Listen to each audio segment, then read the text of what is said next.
Here are questions liberals cannot answer. 1. Gotta start with this one. If you're so pro-mass non-European immigration, why do you live in a white neighborhood? I don't. Also, this was never our argument. Current waves of immigration are an occurrence due to the conflicts of capitalism. Being anti-capitalism does not mean they must therefore live in the woods. The burden does not fall upon the individual to give up their home when we already have enough houses available, whether or not the immigrants are coming or not. 2. What percentage of America can be white? 60%? 40? 15? 2%? At what point is it acceptable? Oh well, it would have to be at least 1. 3. At what point is it okay to have a border and immigration laws? Sauce. Well, you might want to check first of all why it is that these immigrants are coming over. Most people don't tend to enjoy moving en masse from a place they've lived their entire lives, you know, just like you. And when you do, you find out that largely the reasons for this are due to Western global dominance and not because we're number one. Answer to your question, I don't really give a shit about the bourgeois state of affairs, so I find this question largely irrelevant. 4. What percentage of the population do whites have to be before it's morally acceptable for them to be proud of their ancestors, their heritage?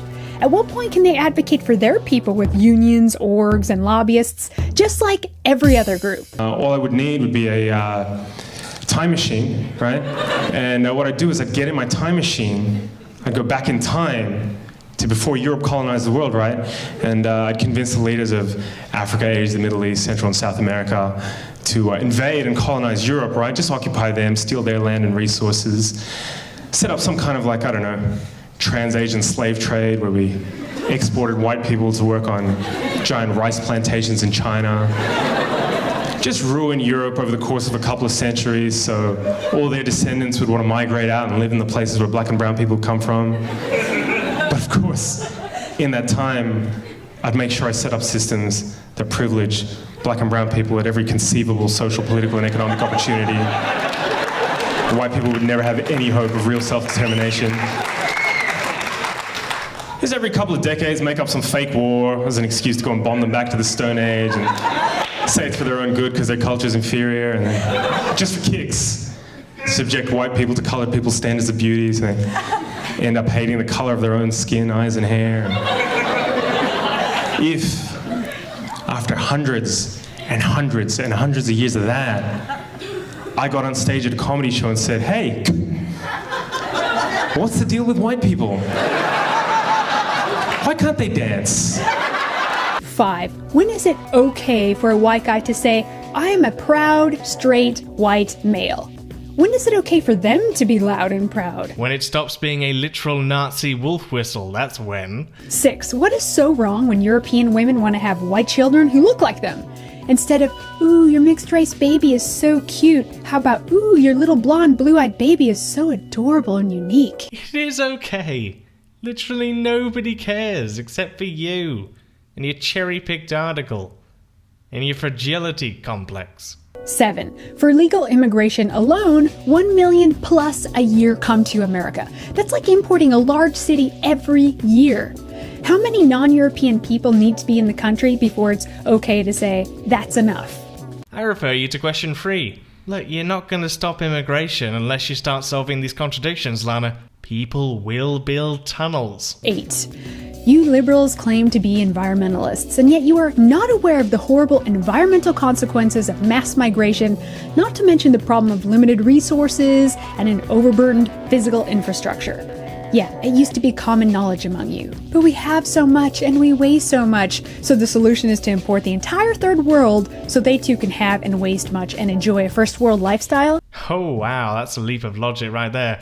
70% of emissions are created by 100 companies, and the West uses 16 times the power per person compared to the poorest in the world. Also, we're not importing the third world, we export our industries to the third world, as well as our wastage. Yeah, global waste trade is one of the most disastrous problems facing the environment to this day, and you might want to think of that the next time you ask why certain people want to move here. You sound like this is something we're gagging for. I would much rather enjoy, in fact, I think most of us would much rather them live in the places where they grew up, with their families, or, well, for that matter, wherever they seek fit as normal, easygoing, living, breathing human beings.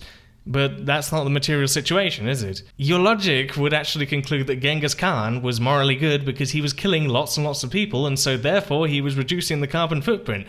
I'd also like to bring attention to the fact that you're intentionally making your questions as vague and loaded as possible in order to gain the upper hand. We're not dumb. So libs, you A-okay with Muhammad up in Minnesota and his 8 wives and 25 kids living off of welfare paid for by mostly white people? Completely unsourced, unapologetic slander. 9. Speaking of refugees, did you know there are people getting rich off the importing fake refugee business? And I'm sure that in Germany there were Jews that lived up to the derogatory stereotypes. Does this implicate that the point at hand is irrelevant? I don't think so. Also, once again, maybe you should start by eliminating the primary contradiction here. 10. According to international law, refugees are supposed to go to the country nearest to them. To which they are. So why isn't Israel and rich Gulf countries taking in any refugees? I don't think that economism should have to factor into our humanity, but apparently so, going by these guys' logic. Israel is a settler colonial US imperial bloody-bloody-blah revisionist sack of misery. That's the reason why they're not letting people in. And they're also, financing the rebels. Oh, there we go, okay? That easy. Nice flashy delivery there. You almost missed that this Daily Mail article is nearly 3 years old. But actually the Gulf states are sponsoring 1.2 million Syrians as it is. And to be honest, even if you were correct and they aren't, well, maybe that's because they're also partly responsible for trying to undermine the Syrian government. 11. About those refugees, do you even know how many are actually fleeing from catastrophic conditions and not just their own poverty? Like this much. I mean, come on, all those Mexicans seeking asylum. My white sister lives in Mexico. Plenty of space and options there. White liberals will say, well, it's okay if people are fleeing poverty. We have to give them a chance at a better life to become surgeons, inventors, and rocket scientists in European nations. Says who? Are you saying they can't do it without white people? That they need us to succeed? They don't need us. They need money, wealth, stuff that keeps them going, stuff that they can prosper with. Money that keeps on getting siphoned out of the global south all the time, leading to huge reserve armies. 12. You want to help people? Why don't you go help them in their country? I refer you back to question 1 and 11.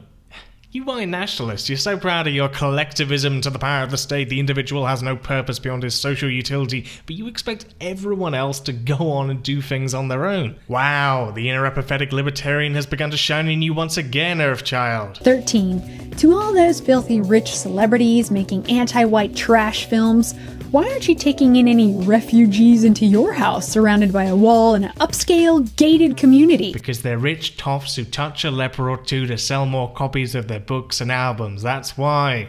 Also very interesting that you equate all common people alongside millionaires and billionaires as if there's some kind of material connection here. Oh, what goes through your people's heads? 14. Who made you the morality police? Who made white nationalists the authority on race, Lana? Huh?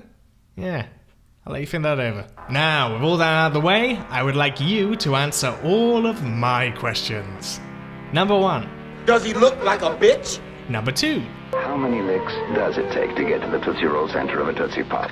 Number 3. What is the airspeed velocity of an unladen swallow? Number 4. What's in the box? What's in the fucking box? Number 5. Who is on first? And number 6. If you don't answer all my questions sufficiently, then I will consider you a Spengler cuck whose ideas are degenerate. Thanks, bye.